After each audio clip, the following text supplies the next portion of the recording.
জানু কি হয়েছে তোমার আবার? তুমি আমার রসগোল্লা, যে খাবে একবার সে খাবে বারবার। তোমার শরীরটাই পুরো রসে ভরা টস টস।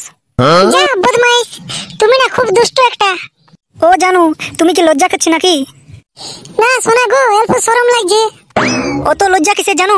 তোমার পুকুরে একবার ডুব দিলেই সব লজ্জা কেটে যাবে। তাই নাকি সোনা? চলো তাহলে অল্প খেলা করি।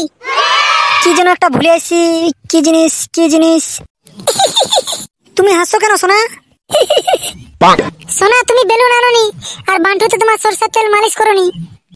যাও তোমার বান্টুতে সরষের তেল মালিশ করে এসো, আর বেলুনটা নিয়ে আসবে। আসলে কুকুরের উপর স্টাইলে খেলা করবো।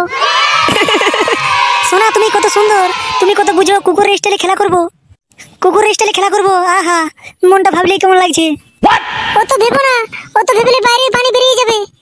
আর কোথাও যাবে না সোনা, ওই তোমার পুকুরে আমার বান্টুটা ডুব দেবে। এবার যাও তোমার বান্টুটা ভালো করে সরষের তেল মালিশ করে আসো, আমি আর থাকতে পারছি না। বন্ধুরা দেখছো তো, আমার গার্লফ্রেন্ডের আর তরস হচ্ছে না। আমি তাড়াতাড়ি যেয়ে তেল মালিশটা করে আসি।